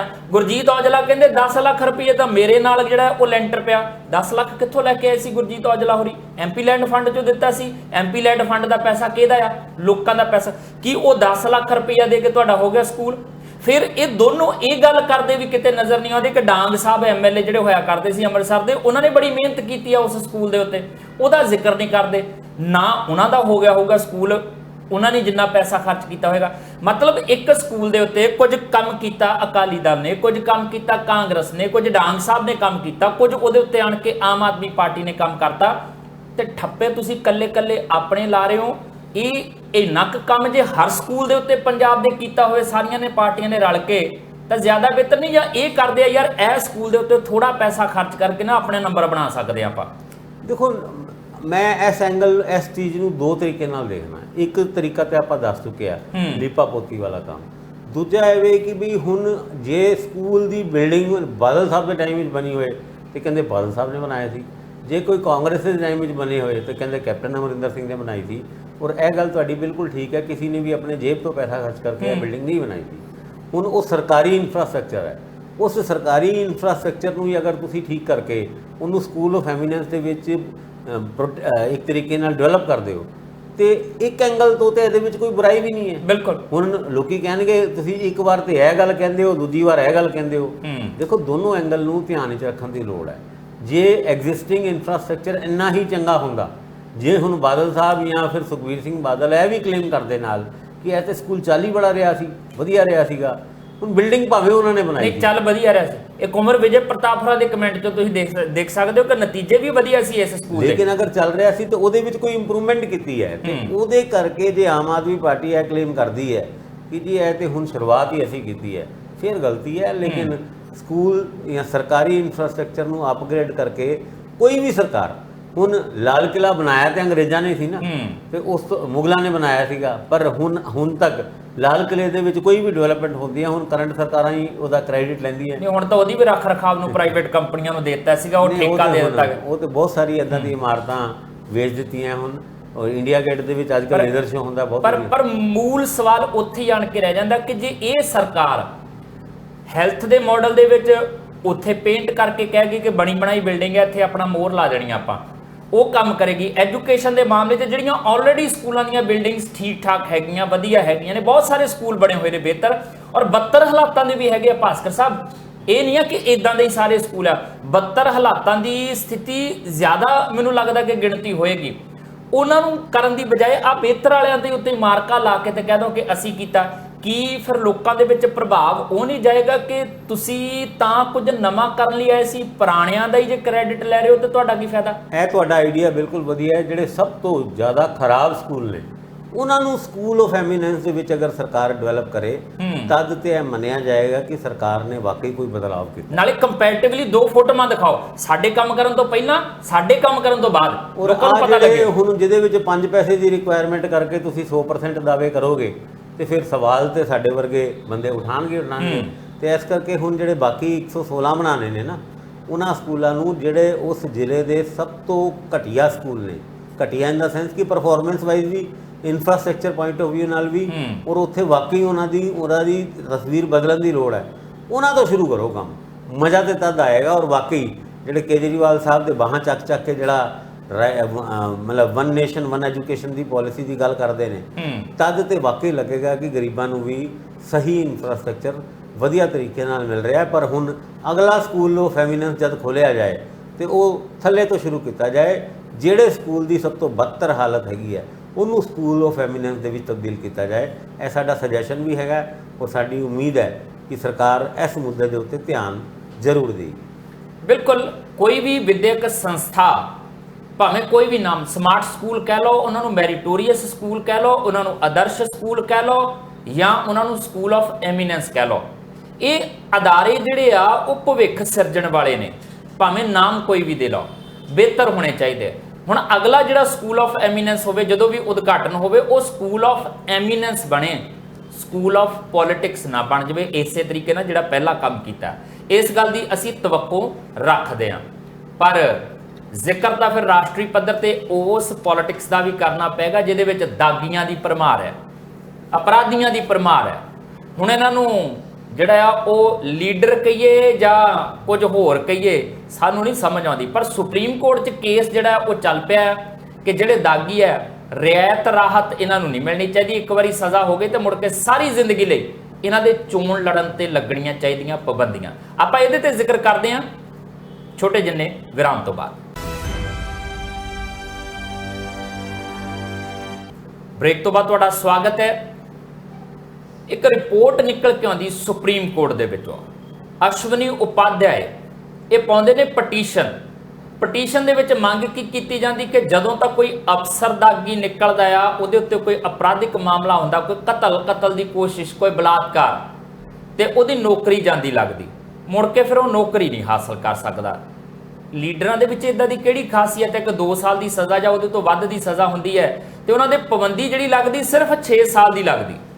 6 ਸਾਲ ਬਾਅਦ ਫਿਰ ਉਹ ਚੋਣ ਲੜ ਸਕਦੇ, ਫਿਰ ਜਿਉਂਦੇ ਤਿਉਂ ਹੋ ਸਕਦੇ। ਤੇ ਕਈ ਵਾਰੀ ਤਾਂ ਕੇਸ ਹੀ ਬੜੇ ਲੰਬੇ ਪੈ ਰਹਿੰਦੇ ਤੇ ਕਈ ਵਾਰੀ ਇੰਜ ਵੀ ਹੁੰਦੀ ਜੇ ਆਪਣੀ ਸਰਕਾਰ ਬਣ ਗਈ ਤੇ ਆਪਣੇ ਕੇਸ ਖਤਮ ਵੀ ਕਰ ਲੈ ਜਾਂਦੇ ਨੇ। ਸਮਾਨਤਾ ਦਾ ਜਿਹੜਾ ਅਧਿਕਾਰ ਆ ਕਾਨੂੰਨ ਦੇ ਸਾਹਮਣੇ, ਕਹਿੰਦੇ ਇਹਦੀਆਂ ਸ਼ਰੇਆਮ ਧੱਜੀਆਂ ਉਡਾਈਆਂ ਜਾ ਰਹੀਆਂ ਨੇ। ਜੇ ਬਾਕੀਆਂ ਤੇ ਪਾਬੰਦੀ ਹੁੰਦੀ ਹੈ ਨਾ, ਤੇ ਲੀਡਰਾਂ ਦੇ ਉੱਤੇ ਵੀ ਪੂਰੀ ਜ਼ਿੰਦਗੀ ਦੀ ਪਾਬੰਦੀ ਜਿਹੜੀ ਆ ਉਹ ਲੱਗਣੀ ਚਾਹੀਦੀ, ਚੋਣ ਨਾ ਲੜ ਪਾਉਣ। ਭਾਸਕਰ ਸਾਹਿਬ ਇਦਾਂ ਕਿਵੇਂ? ਫਿਰ ਤਾਂ ਸਾਡੇ 40% ਤਾਂ MP ਜਿਹੜੇ ਆ ਉਹ ਕਦੀ ਚੋਣ ਮੈਦਾਨ 'ਚ ਨਿੱਤਰ ਨਹੀਂ ਪਾਉਣਗੇ। 42% ਸਾਡੇ MLA ਕਦੀ ਚੋਣ ਮੈਦਾਨ 'ਚ ਨਿੱਤਰ ਨਹੀਂ ਪਾਉਣਗੇ। ਜਿੱਦਾਂ ਦੇ ਅੰਦਾਜ਼ੇ, ਜਿੱਦਾਂ ਦੇ ਅੰਕੜੇ ਨਿਕਲ ਕੇ ਆਏ ਆ ਕਿ ਜਿਨ੍ਹਾਂ ਦੇ ਉੱਤੇ ਕਤਲ ਦੀ ਕੋਸ਼ਿਸ਼, ਰੇਪ ਜਾਂ ਇਦਾਂ ਦੇ ਗੰਭੀਰ ਕੇਸ ਦਰਜ ਨੇ। ਨਾਰਮਲੀ ਇਹ ਦੇਖਿਆ ਗਿਆ ਹੈ ਕਿ ਕਾਨੂੰਨ ਦੇ ਹਿਸਾਬ ਨਾਲ ਕਿਸੇ ਵੀ MLA ਜਾਂ MP ਨੂੰ 2 ਸਾਲ ਤੋਂ ਵੱਧ ਦੀ ਕਨਵਿਕਸ਼ਨ ਹੁੰਦੀ ਹੈ ਤੇ ਉਹਦੀ ਉਸ ਵਿਧਾਨ ਸਭਾ ਦੀ ਸਦੱਸਤਾ ਜਾਂ ਫਿਰ ਸੰਸਦ ਦੀ ਸਦੱਸਤਾ ਤੋਂ ਨਿਲੰਬਿਤ ਕਰ ਦਿੱਤਾ ਜਾਂਦਾ ਹੈ ਨਾ, ਜਿਹੜਾ ਰਾਹੁਲ ਗਾਂਧੀ ਦੇ ਕੇਸ ਦੇ ਵਿੱਚ ਵੀ ਹੋਇਆ, ਹੋਰ ਵੀ ਕਈ MPs ਦੇ ਕੇਸ ਦੇ ਵਿੱਚ ਹੋਇਆ। ਲੇਕਿਨ ਉਹ ਸਜ਼ਾ ਅਗਰ 2 ਸਾਲ ਤੋਂ 1 ਦਿਨ ਵੀ ਘੱਟ ਹੁੰਦੀ ਹੈ ਤੇ ਉਹ ਸਦੱਸਤਾ ਬਹਾਲ ਹੋ ਜਾਂਦੀ ਹੈ। ਹੁਣ ਇਹ ਗੱਲ ਸੁਪਰੀਮ ਕੋਰਟ ਦੇ ਵਿੱਚ ਚਲੀ ਔਰ ਨਿਆਂ ਮਿੱਤਰ ਹੈਗੇ ਨੇ ਮਿਸਟਰ ਵਿਜੇ ਹਸਾਰੀਆ, ਉਹਨਾਂ ਨੇ ਇਹ ਤਰਕ ਦਿੱਤਾ ਕਿ ਜਦ ਕੋਈ ਨੌਕਰੀ, ਕੋਈ IAS, ਕੋਈ ਹੋਰ ਅਫਸਰ ਕਿਸੇ ਵੀ ਤਰੀਕੇ ਦੇ ਕੇਸ ਦੇ ਵਿੱਚ ਕਨਵਿਕਟ ਹੋ ਜਾਂਦਾ ਤੇ ਉਹਨੂੰ ਇਹ ਨਹੀਂ ਹੁੰਦਾ ਕਿ 6 ਸਾਲ ਵਾਸਤੇ ਨੌਕਰੀ ਤੋਂ ਕੱਢ ਦਿੱਤਾ ਗਿਆ ਜੀ, ਉਹਨੂੰ ਹਮੇਸ਼ਾ ਵਾਸਤੇ ਨੌਕਰੀ ਤੋਂ ਕੱਢਿਆ ਜਾਂਦਾ ਹੈ। ਤੇ ਇੱਦਾਂ ਦੇ ਕੇਸ ਦੇ ਵਿੱਚ ਇਹ ਵਿਤਕਰੇ ਜਿਹੜੇ ਨਿਆਂਪਾਲਿਕਾ ਜਾਂ ਫਿਰ ਜਿਹੜੀ ਇਹ ਵਿਤਕਰੇ ਪੋਲੀਟੀਸ਼ੀਅਨਸ ਦੇ ਨਾਲ ਕਿਉਂ, ਤੇ ਉਹਨਾਂ ਨੇ ਇਹ ਪ੍ਰਸਤਾਵ ਦਿੱਤਾ ਹੈ ਕਿ ਇਹਨਾਂ ਨੂੰ ਹਮੇਸ਼ਾ ਵਾਸਤੇ ਇਲੈਕਸ਼ਨ ਲੜਨ ਤੋਂ ਦਰਕਿਨਾਰ ਕੀਤਾ ਜਾਣਾ ਚਾਹੀਦਾ। ਹੁਣ ਇਹ ਗੱਲ ਅੱਗੇ ਤੁਰੇਗੀ, ਕਾਨੂੰਨ ਹੁੰਦਾ ਹੈ। ਕੁਛ ਆંકੜਿਆਂ ਦਾ ਵੀ ਜ਼ਿਕਰ ਹੋਇਆ ਜਦ ਸੁਪਰੀਮ ਕੋਰਟ ਦੇ ਵਿੱਚ ਇਹ ਗੱਲ ਆਈ ਔਰ ਉਹਦੇ ਵਿੱਚ ਇਹ ਗੱਲ ਬੜੇ ਚੇਚੇ ਤੌਰ ਤੇ ਆਈ ਕਿ ਦੇਸ਼ ਦੇ 40% ਸਾਂਸਦ 40% ਸਾਂਸਦ ਤੇ 44% ਵਿਧਾਇਕ ਉਹ ਬੜੇ ਸੀਰੀਅਸ ਕੇਸਾਂ ਦੇ ਵਿੱਚ ਇਨਵੋਲਵ ਹੈਗੇ ਨੇ, ਉਹਨਾਂ ਦੇ ਖਿਲਾਫ ਕੇਸ ਚੱਲ ਰਹੇ ਨੇ ਔਰ 5000 ਤੋਂ ਜ਼ਿਆਦਾ ਇੱਦਾਂ ਦੇ ਕੇਸ ਤੇ ਹਜੇ ਪੈਂਡਿੰਗ ਚੱਲ ਰਹੇ ਨੇ ਕੋਰਟ ਦੇ ਵਿੱਚ। ਇਹ ਵੀ ਇੱਕ ਵਿਚਾਰ ਆਇਆ ਕਿ ਇੱਦਾਂ ਦੇ ਕੇਸ ਜਿਨ੍ਹਾਂ ਕੇਸਾਂ ਦੇ ਉੱਤੇ ਪੋਲੀਟੀਸ਼ੀਅਨ ਦੇ ਖਿਲਾਫ ਸੁਣਵਾਈ ਚੱਲ ਰਹੀ ਹੈ ਉਹਨਾਂ ਨੂੰ ਫਾਸਟ ਟਰੈਕ ਜਾਂ ਡੇ ਟੂ ਡੇ ਹੀਅਰਿੰਗ ਦੇ ਬੇਸ ਤੇ ਕੀਤਾ ਜਾਏ ਔਰ ਉਹਨਾਂ ਜਿਨ੍ਹਾਂ ਜੱਜਾਂ ਦੇ ਕੋਲ ਇੱਦਾਂ ਦੇ ਕੇਸ ਹੈਗੇ ਆ ਉਹਨਾਂ ਨੂੰ ਫਿਲਹਾਲ ਜਦ ਤੱਕ ਇਹਨਾਂ ਕੇਸਿਸ ਦਾ ਫੈਸਲਾ ਨਹੀਂ ਹੁੰਦਾ ਹੋਰ ਕੇਸ ਨਾ ਦਿੱਤੇ ਜਾਏ। ਔਰ ਜਿੱਥੇ ਤੱਕ ਇਸ ਆંકੜੇ ਦੀ ਗੱਲ ਹੈਗੀ ਹੈ, ਤੁਸੀਂ ਇਹ ਦੇਖੋ ਕਿ 763 ਜਿਹੜੇ ਮੈਂਬਰ ਆਫ ਪਾਰਲੀਮੈਂਟ ਹੈਗੇ ਆ ਉਹਨਾਂ ਵਿੱਚੋਂ 306 ਇੱਦਾਂ ਦੇ ਮੈਂਬਰ ਆਫ ਪਾਰਲੀਮੈਂਟ ਹੈਗੇ ਆ ਜਿਨ੍ਹਾਂ ਦੇ ਖਿਲਾਫ ਇਸ ਤਰ੍ਹਾਂ ਦੇ ਕੇਸ, ਜਿਹਨੂੰ ਆਪਾਂ ਸੀਰੀਅਸ ਨੇਚਰ ਦੇ ਕੇਸ ਕਹਿੰਦੇ ਆ, ਉੱਦਾਂ ਦੇ ਹੈਗੇ ਆ। ਔਰ ਟੋਟਲ 4001 ਵਿਧਾਨ ਸਭਾ ਦੇ ਸਦੱਸਿਆ ਹੈਗੇ ਆ ਪੂਰੇ ਦੇਸ਼ ਦੇ ਵਿੱਚ, 28 ਦੀ 28 ਵਿਧਾਨ ਸਭਾ ਦੇ ਵਿੱਚ, ਉਹਦੇ ਵਿੱਚੋਂ 1777 MLAs ਦੇ ਖਿਲਾਫ ਇੱਦਾਂ ਦੇ ਸੀਰੀਅਸ ਨੇਚਰ ਦੇ ਕੇਸ ਹੈਗੇ ਨੇ ਔਰ ਇਹਨਾਂ ਵਿੱਚੋਂ ਬਹੁਤ ਸਾਰੇ ਲੋਕਾਂ ਦੇ ਖਿਲਾਫ ਯਾਨੀ 44% ਦੇ ਖਿਲਾਫ ਤੇ ਅਪਰਾਧੀ ਕੇਸ ਹੋ ਗਏ ਔਰ 28% ਇੱਦਾਂ ਦੇ ਜਿਹੜੇ ਲਾ ਮੇਕਰ ਹੈਗੇ ਨੇ ਜਿਨ੍ਹਾਂ ਦੇ ਖਿਲਾਫ ਮਰਡਰ ਦੇ ਤੇ ਰੇਪ ਵਰਗੇ ਸੀਰੀਅਸ ਐਲੀਗੇਸ਼ਨਸ ਲੱਗੇ ਹੋਏ ਨੇ। ਇੱਦਾਂ ਦੇ ਕੇਸ ਦੇ ਵਿੱਚ ਸੁਪਰੀਮ ਕੋਰਟ ਦੇ ਵਿੱਚ ਜ਼ਿਆਦਾ ਗੱਲ ਅੱਗੇ ਵਧ ਰਹੀ ਹੈ ਤੇ ਮੈਨੂੰ ਲੱਗਦਾ ਸਿਰੇ ਤੱਕ ਪਹੁੰਚਣੀ ਚਾਹੀਦੀ ਹੈ। 6 ਸਾਲ ਹੀ ਕਿਉਂ, ਤਮਾਮ ਉਮਰ ਕਿਉਂ ਨਹੀਂ। ਔਰ ਉਹ ਅਗਰ ਸੁਪਰੀਮ ਕੋਰਟ ਜਾਂ ਕਿਸੇ ਵੀ ਕੋਰਟ ਦੇ ਵਿੱਚੋਂ ਕਨਵਿਕਟਡ ਹੋ ਜਾਂਦੇ ਨੇ, ਲਾਅ ਦੇ ਵਿੱਚ ਬਹੁਤ ਸਾਰੇ ਇੱਦਾਂ ਦੇ ਪ੍ਰੋਵੀਜ਼ਨ ਹੁੰਦੇ ਨੇ, ਕਈ ਲੇਅਰ ਹੈਗੀ ਹੈ ਕਿ ਅਗਰ ਕਿਸੇ ਨੂੰ ਲੱਗਦਾ ਹੈ ਕਿ ਮੇਰੇ ਖਿਲਾਫ ਦੋਸ਼ ਗਲਤ ਤਰੀਕੇ ਨਾਲ ਤੈਅ ਹੋਏ ਨੇ ਤੇ ਉਹਨਾਂ ਦੋਸ਼ਾਂ ਦੇ ਅਗੇਂਸਟ ਉਹ ਅਪੀਲ ਕਰ ਸਕਦਾ ਹੈ, ਜਿੱਦਾਂ ਅਸੀਂ ਪਿਛਲੇ ਦਿਨਾਂ ਦੇ ਵਿੱਚ ਰਾਹੁਲ ਗਾਂਧੀ ਦੇ ਕੇਸ ਦੇ ਵਿੱਚ ਵੀ ਦੇਖਿਆ। ਹੁਣ ਆਹ ਜਿਹੜੀ ਗੱਲ ਨਿਆਏ ਮਿੱਤਰ ਵਿਜੇ ਹਜ਼ਾਰੀਆ ਦਾ ਕਹਿਣਾ ਔਰ ਸੁਪਰੀਮ ਕੋਰਟ ਦਾ ਇਸ ਗੱਲ ਨੂੰ ਸੀਰੀਅਸਲੀ ਲੈਣਾ, ਮੈਨੂੰ ਇਹ ਲੱਗਦਾ ਹੈ ਕਿ ਅੱਗੇ ਚੱਲ ਕੇ ਕੋਈ ਇੱਦਾਂ ਦਾ ਕਾਨੂੰਨ ਬਣ ਜਾਏ ਤਾਂ ਕੋਈ ਹੈਰਾਨੀ ਵਾਲੀ ਗੱਲ ਨਹੀਂ। ਹੈਰਾਨੀ ਦੀ ਗੱਲ ਤਾਂ ਹੈਗੀ ਹੈ ਕਿ ਜਿਹੜੇ ਲਾਅ ਮੇਕਰ ਹੈਗੇ ਨੇ, ਕਾਨੂੰਨ ਬਣਾਉਣ ਵਾਲੇ ਲੋਕ ਹੈਗੇ ਨੇ, ਉਹੀ ਇਹਦੇ ਉੱਤੇ ਕਾਨੂੰਨ ਬਣਾਉਂਦੇ ਨੇ ਕਿ ਜਿਹਨੂੰ 2 ਸਾਲ ਦੀ ਸਜ਼ਾ ਤੱਕ ਹੋਈ ਉਹਨੂੰ 6 ਸਾਲ ਵਾਸਤੇ ਬਾਹਰ। ਤੇ ਇਹ ਵੀ ਪਾਰਲੀਮੈਂਟ ਦੇ ਵਿੱਚ 18 ਤੋਂ 22 ਦੇ ਵਿੱਚ ਸਪੈਸ਼ਲ ਸੈਸ਼ਨ ਹੈਗਾ, ਸਰਕਾਰ ਪਹਿਲ ਕਰੇ ਔਰ ਇੱਦਾਂ ਦੇ ਜਿਹੜੇ ਵੀ MP MLA ਜਿਨ੍ਹਾਂ ਨੂੰ ਕਨਵਿਕਸ਼ਨ ਹੋਈ ਹੈ ਉਹਨਾਂ ਨੂੰ ਹਮੇਸ਼ਾ ਵਾਸਤੇ ਪੋਲੀਟਿਕਸ ਤੋਂ ਬਾਹਰ ਕਰਨ ਦੀ ਪਹਿਲ ਅਗਰ ਉਹੀ ਕਾਨੂੰਨ ਬਣਾਉਣ ਵਾਲੇ ਕਰਨ ਤੇ ਜ਼ਿਆਦਾ ਵਧੀਆ ਹੋਏਗਾ। ਪਰ ਫਿਲਹਾਲ ਕੋਰਟਾਂ ਦੇ ਵਿੱਚ ਇਹ ਗੱਲ ਅੱਗੇ ਜ਼ਰੂਰ ਤੁਰੀ। ਭਾਸਕਰ ਸਾਹਿਬ, ਇੱਕ ਚੀਜ਼ ਇਹਦੇ ਵਿੱਚ ਹੋ ਰਿਹਾ ਕਿ ਜਦੋਂ ਆਪਾਂ ਇਹ ਚੀਜ਼ਾਂ ਕਰਦੇ ਹਾਂ, ਇਹਦੇ ਤੋਂ ਇੱਕ ਸੰਕੇਤ ਇਹ ਵੀ ਲਿਆ ਜਾ ਸਕਦਾ ਕਿ ਲੀਡਰ ਲਈ ਵੀ ਇਹ ਚਿੰਤਾ ਦਾ ਵਿਸ਼ਾ ਰਹੇਗਾ ਕਿ ਜੇ ਮੈਂ ਕੋਈ ਇਦਾਂ ਦੇ ਕੇਸ 'ਚ ਫਸਦਾ ਹਾਂ, ਸਜ਼ਾ ਹੋ ਜਾਂਦੀ ਹੈ ਤੇ ਕੱਲ ਸਾਰੀ ਜ਼ਿੰਦਗੀ ਲਈ ਮੇਰੀ ਪੋਲੀਟਿਕਸ ਜਿਹੜਾ ਪੋਲੀਟੀਕਲ ਕਰੀਅਰ ਹੈ ਖਤਮ ਹੋ ਜਾਏਗਾ, ਮੈਂ ਮੁੜ ਕੇ ਮੈਦਾਨ 'ਚ ਨਹੀਂ ਆ ਪਾਵਾਂਗਾ। ਇਹ ਉਹਨਾਂ ਦੇ ਅੰਦਰ ਇੱਕ ਡਰ, ਇੱਕ ਖੌਫ ਭਰਨ ਲਈ ਚੰਗੀ ਗੱਲ ਹੈ ਜੇ ਇਦਾਂ ਦਾ ਕੋਈ ਫੈਸਲਾ ਹੋ ਜਾਂਦਾ। ਦੂਜੀ ਗੱਲ, ਮੈਨੂੰ ਲੱਗਦਾ ਕਿ ਥੋੜਾ ਬਹੁਤਾ ਇਸ ਮਾਮਲੇ 'ਚ ਵੀ ਕੰਮ ਹੋਣਾ ਚਾਹੀਦਾ। ਜਿਹੜਾ ਕਈ ਵਾਰੀ MLA ਤੇ ਹੁੰਦਾ ਪਰਚਾ ਹੁੰਦਾ, ਜਦੋਂ ਤੁਹਾਡੀ ਆਉਂਦੀ ਸੱਤਾ, ਫਿਰ ਉਸ ਪਾਰਟੀ ਦੀ ਸੱਤਾ ਆਉਂਦੀ ਹੈ ਤੇ ਉਹ MLA ਕਈ ਵਾਰੀ ਆਪਣੀ ਸਰਕਾਰ ਨਾਲ ਅਪਰੋਚ ਕਰਕੇ ਤੇ ਕਾਨੂੰਨਾਂ ਦੇ ਵਿੱਚ ਇੱਧਰ ਉੱਧਰ ਕਰਕੇ ਤੇ ਕੇਸ ਵਾਪਸ ਕਰਵਾ ਲਏ ਜਾਂਦੇ ਆ, ਖਤਮ ਹੋ ਜਾਂਦੇ ਕੇਸ। ਇਸ ਸੰਦਰਭ ਦੇ ਵਿੱਚ ਵੀ ਕੁਝ ਚੀਜ਼ਾਂ ਮੈਨੂੰ ਲੱਗਦਾ ਕਿ ਲੋੜੀਂਦੀਆਂ ਹੈਗੀਆਂ ਕਿ ਜੇ ਕਿਸੇ ਖਾਸ ਤੌਰ ਤੇ ਲੀਡਰ ਤੇ ਕੇਸ ਦਰਜ ਹੁੰਦਾ ਤੇ ਉਹਦੀ ਭੁੱਖ ਪੜਤਾਲ ਥੋੜੀ ਸ਼ਿੱਦਤ ਨਾਲ ਉਦੋਂ ਹੀ ਹੋ ਜਾਵੇ ਤੇ ਫੈਸਲਾ ਵੀ ਉਦੋਂ ਹੀ ਹੋ ਜਾਵੇ। ਉਹ ਚੀਜ਼ਾਂ ਫਾਸਟ ਟਰੈਕ ਜਿੱਦਾਂ ਕਹਿੰਦੇ ਆ ਨਾ, ਉਹ ਚੱਲਣ, ਤਾਂ ਕਿ ਇੱਕ ਵਾਰੀ ਕਲੀਅਰ ਹੋ ਜਾਵੇ ਕਿ ਇਹ ਕੇਸ ਬਣਦਾ ਸੀ ਜਾਂ ਇਹ ਕੇਸ ਫੇਕ ਸੀਗਾ। ਇਹੀ ਗੱਲ ਦਾ ਜ਼ਿਕਰ ਜਿਹੜਾ ਇਸ ਕੇਸ ਦਾ ਹੁਣੇ ਕਰਕੇ ਹਟੇ ਆ, ਇਹਦੇ ਵਿੱਚ ਵੀ ਇਹੀ ਗੱਲਾਂ ਹੋਈਆਂ ਕਿ ਇੱਦਾਂ ਦੇ ਕੇਸ ਜਿਹੜੇ ਕਾਨੂੰਨ ਬਣਾਉਣ ਵਾਲਿਆਂ ਦੇ ਖਿਲਾਫ ਨੇ, ਉਹਨਾਂ ਦੀ ਡੇ ਟੂ ਡੇ ਹੀਅਰਿੰਗ ਹੋਏ, ਫਾਸਟ ਟਰੈਕ ਕੋਰਟ ਦੇ ਵਿੱਚ ਇਹਨਾਂ ਦੀ ਹੀਅਰਿੰਗ ਹੋਏ ਔਰ ਜਲਦੀ ਤੋਂ ਜਲਦੀ ਇਹਨਾਂ ਕੇਸਿਆਂ ਦਾ ਨਿਪਟਾਰਾ ਕੀਤਾ ਜਾਏ। ਕਿਉਂਕਿ ਹੁਣੇ ਹੀ ਦੱਸ ਚੁੱਕੇ ਹਜੇ ਇੱਦਾਂ ਦੇ ਕੇਸਿਸ 5400 ਤੋਂ ਵੀ ਵੱਧ ਹੈਗੇ ਹੈ ਔਰ ਉਹਨਾਂ ਮੁੱਦਿਆਂ ਦੇ ਉੱਤੇ ਜਲਦੀ ਫੈਸਲਾ ਹੋਣਾ ਚਾਹੀਦਾ ਹੈ। ਇਹਦੀ ਇੱਕ ਕਵਾਇਦ ਸੁਪਰੀਮ ਕੋਰਟ ਦੇ ਵਿੱਚ ਸ਼ੁਰੂ ਹੋਈ ਹੈ, ਹੁਣ ਦੇਖੋ ਕਿੱਥੇ ਤੱਕ ਗੱਲ ਜਾਂਦੀ ਹੈ। ਔਰ ਸੁਪਰੀਮ ਕੋਰਟ ਦੇ ਵਿੱਚ ਇੱਕ ਦੂਜੇ ਕੇਸ ਦੇ ਵਿੱਚ ਬਿਲਕਿਸ ਬਾਨੋ ਦੇ ਕੇਸ ਦੇ ਵਿੱਚ ਜਿਸ ਤਰੀਕੇ ਨਾਲ 11 ਅਪਰਾਧੀਆਂ ਨੂੰ ਜਿਹੜੇ ਕਨਵਿਕਟਡ ਸੀਗੇ, ਉਮਰ ਕੈਦ ਸੀਗੀ, ਉਹਨਾਂ ਨੂੰ ਛੱਡਿਆ ਗਿਆ, ਉਹਦੇ ਉੱਤੇ ਵੀ ਸੁਪਰੀਮ ਕੋਰਟ ਦੇ ਵਿੱਚ ਹੀਅਰਿੰਗ ਦੇ ਵਿੱਚ ਇਹ ਇੱਕ ਅੰਦੇਸ਼ਾ ਜਤਾਇਆ ਗਿਆ ਕਿ ਇੱਦਾਂ ਦੀ ਸੁਵਿਧਾ ਹੋਰ ਕੈਦੀਆਂ ਨੂੰ ਕਿਉਂ ਨਹੀਂ, ਸਿਰਫ ਉਹ ਬਿਲਕਿਸ ਬਾਨੋ ਵਾਲੇ ਕੇਸ ਦੇ ਵਿੱਚ ਹੀ ਕਿਉਂ। ਔਰ ਜਦ ਤੁਹਾਨੂੰ ਵੀ ਯਾਦ ਹੋਏਗਾ ਇਹ 11 ਕੈਦੀ ਛੱਡੇ ਗਏ ਸੀ ਤੇ BJP ਦੀ ਗੁਜਰਾਤ ਦੀ ਜਿਹੜੀ ਮਹਿਲਾ ਲੀਡਰ ਹੈ, ਉਹ ਲੀਡਰ ਹੈਗੇ ਆ, ਉਹਨਾਂ ਨੇ ਉਹਨੂੰ ਗਲੇ 'ਚ ਹਾਰ ਪਾ ਕੇ ਉਹਨਾਂ ਬਲਾਤਕਾਰੀਆਂ ਨੂੰ ਸਵਾਗਤ ਕੀਤਾ ਸੀਗਾ। ਹੁਣ ਇੱਦਾਂ ਦੇ ਕੇਸ ਦੇ ਵਿੱਚ ਜੇ ਗੱਲ ਸੁਪਰੀਮ ਕੋਰਟ ਦੇ ਵਿੱਚ ਗੰਭੀਰਤਾ ਨਾਲ ਹੀਅਰਿੰਗ ਅੱਗੇ ਵਧੇ ਔਰ ਉਸ ਬਚਾਅ ਪਕਸ਼ ਦੀ ਵਕੀਲ ਦਾ ਇਹ ਕਹਿਣਾ ਸੀਗਾ ਕਿ ਇਹਨਾਂ 11 ਕੈਦੀਆਂ ਨੇ ਇੱਕ ਵਾਰ ਵੀ ਫਰਲੋ ਨਹੀਂ ਲਿੱਤੀ, ਪੈਰੋਲ ਨਹੀਂ ਲਿੱਤੀ, ਇਸ ਕਰਕੇ ਇਹਨਾਂ ਦਾ ਹੱਕ ਬਣਦਾ ਹੈ। ਤੇ ਸੁਪਰੀਮ ਕੋਰਟ ਦਾ ਇਹ ਪੁੱਛਣਾ ਕਿ ਇੱਦਾਂ ਦਾ ਹੱਕ ਸਾਰੇ ਕੈਦੀਆਂ ਦਾ ਬਣਦਾ ਹੈ ਕਿ ਗੁਜਰਾਤ ਸਰਕਾਰ ਸਾਰੇ ਕੈਦੀਆਂ ਨੂੰ ਛੱਡ ਦੇਗੀ ਜਿਨ੍ਹਾਂ ਨੇ ਵੀ ਪੈਰੋਲ ਜਾਂ ਫਰਲੋ ਨਹੀਂ ਲਿੱਤੀ ਜਾਂ ਉਹਨਾਂ ਦੇ ਖਿਲਾਫ ਬਲਾਤਕਾਰ ਦੇ ਇਲਜ਼ਾਮ ਹੋਣਗੇ ਜਾਂ ਫਿਰ ਮਿਲਦੀ। ਇਹਦਾ ਮਤਲਬ ਫਿਰ ਬੰਦੀ ਸਿੰਘਾਂ ਦਾ ਵੀ ਰੌਲਾ ਇਸੇ ਗੱਲੋਂ ਪੈਂਦਾ ਕਿ ਉਹ ਫਰਲੋ ਨਹੀਂ ਮਿਲ ਰਹੀ, ਉਹਨਾਂ ਨੂੰ ਕੁਝ ਨਹੀਂ ਮਿਲੇਗਾ, ਤੁਸੀਂ ਛੱਡ ਦੇ ਕਾਹਤੋਂ ਨਹੀਂ ਆ। ਉੱਥੇ ਤਾਂ ਕੋਈ ਇਦਾਂ ਦਾ ਨਹੀਂ, ਉਹ ਐਡੇ ਇਸ ਤਰੀਕੇ ਦੇ ਵੀ ਨਹੀਂ, ਉਹ ਇੱਕ ਮੂਵਮੈਂਟ ਸੀ, ਇੱਕ ਲਹਿਰ ਸੀਗੀ, ਉਹਦੇ ਵਿੱਚੋਂ ਚੀਜ਼ਾਂ ਉੱਠੀਆਂ ਸੀਗੀਆਂ। ਤੇ ਜਿੱਥੇ ਫਿਰ ਨਹੀਂ ਉੱਦਾਂ ਛੱਡਿਆ ਜਾ ਸਕਦਾ, ਰਾਮ ਰਹੀਮ ਨੂੰ ਫਰਲੋਆਂ ਦੇ ਦਿੱਤੀਆਂ ਜਾਂਦੀਆਂ। ਦੇਖੋ ਕਾਨੂੰਨ ਦੇ ਵਿੱਚ ਅਗਰ ਤੁਸੀਂ ਵਿਤਕਰੇ ਕਰੋਗੇ ਤਾਂ ਕਿਸੇ ਨਾ ਕਿਸੇ ਜਗ੍ਹਾ ਇਹ ਗੱਲ ਨਿਕਲ ਕੇ ਬਾਹਰ ਆਏਗੀ। ਹੁਣ ਜਿਹੜੀ ਸੁਪਰੀਮ ਕੋਰਟ ਦੇ ਵਿੱਚ ਗੱਲਾਂ ਚੱਲ ਰਹੀਆਂ ਉਹਨਾਂ ਤਮਾਮ ਵਿਤਕਰਿਆਂ ਦੇ ਉੱਤੇ ਚੱਲ ਰਹੀਆਂ, ਕਿਉਂਕਿ ਜਿਸ ਤਰੀਕੇ ਨਾਲ ਇੱਕ ਕਾਨੂੰਨ ਕਿਸੇ ਫਲੋਰਿਸ਼ ਵਿਅਕਤੀ ਵਾਸਤੇ, ਇੱਕ ਮਤਲਬ ਸਰਮਾਏਦਾਰ ਵਿਅਕਤੀ ਵਾਸਤੇ ਦੂਜਾ ਤੇ ਗਰੀਬ ਵਾਸਤੇ ਤੀਜਾ, ਇਹ ਸਾਰੀ ਗੱਲਾਂ ਜਦ ਹੁੰਦੀਆਂ ਤੇ ਫਿਰ ਲੋਕੀ ਉਹਨਾਂ ਗੱਲਾਂ ਨੂੰ ਅੱਗੇ ਵਧਾਉਂਦੇ ਨੇ। ਪਰ ਇਹਨਾਂ ਗੱਲਾਂ ਦਾ ਸੁਪਰੀਮ ਕੋਰਟ ਦੇ ਵਿੱਚ ਨਾ ਕੇਵਲ ਜ਼ਿਕਰ ਹੋਣਾ, ਜੱਜਾਂ ਦਾ ਉਸ ਮੁੱਦਿਆਂ ਦੇ ਉੱਤੇ ਗੰਭੀਰਤਾ ਸ਼ੋਅ ਕਰਨਾ, ਇਹ ਆਪਣੇ ਆਪ ਵਿੱਚ ਇੱਕ ਪੋਜ਼ਿਟਿਵ ਸਾਈਨ ਤੇ ਹੈ। ਪਰ ਇਹ ਪੋਜ਼ਿਟਿਵ ਸਾਈਨ 100% ਪੋਜ਼ਿਟਿਵਨੈਸ ਤੱਕ ਪਹੁੰਚੇ, ਇਸ ਗੱਲ ਦੀ ਆਪਣੀ ਅਸੀਂ ਕਾਮਨਾ ਕਰਦੇ ਹਾਂ। ਬਹੁਤ ਸਾਰੀਆਂ ਚੀਜ਼ਾਂ ਨੇ, ਅਸਲ 'ਚ ਮੋਮ ਦਾ ਨੱਕ ਬਣਾ ਲਿਆ ਆ ਸਾਡੇ ਸਿਆਸਤਦਾਨਾਂ ਨੇ ਕਾਨੂੰਨ ਨੂੰ, ਆਪਣੀ ਮਰਜ਼ੀ ਦੇ ਮੁਤਾਬਕ ਜਿੱਧਰ ਨੂੰ ਮਰਜ਼ੀ ਮੋੜ ਕੇ ਰੱਖ ਲੈਂਦੇ ਆ। ਪਰ ਕਦੇ ਕਦੇ ਉਮੀਦ ਜਾਗਦੀ ਹੈ ਕਿ ਨਹੀਂ, ਇਹ ਮੋਮ ਦਾ ਨੱਕ ਕਦੀ ਕਦੀ ਫਿਰ ਜਦੋਂ ਟਿਕਾਣੇ ਤੇ ਆਉਂਦਾ ਹੈ ਨਾ ਤੇ ਕਈਆਂ ਦੇ ਲਈ ਮੁਸ਼ਕਲਾਂ ਪੈਦਾ ਕਰ ਦਿੰਦਾ। ਹੁਣ ਜੇ ਇਸ ਪਾਸੇ ਵੱਲ ਨੂੰ ਗੱਲ ਤੁਰੀ ਹੈ, ਅੰਜਾਮ ਤੇ ਪਹੁੰਚੇਗੀ ਤੇ ਉਮੀਦ ਰੱਖਦੇ ਹਾਂ ਕਿ ਉਹਦੇ ਨਤੀਜੇ ਵੀ ਸਾਨੂੰ ਭਲਕੇ ਬਿਹਤਰ ਦੇਖਣ ਨੂੰ ਮਿਲ ਸਕਦੇ ਆ। ਤੇ ਇਸੇ ਉਮੀਦ ਦੇ ਨਾਲ ਦਿਓ ਇਜਾਜ਼ਤ ਜਸਵੀਰ ਨੂੰ। ਦੇਖਦੇ ਰਹੋ ਟੀਵੀ ਪੰਜਾਬ।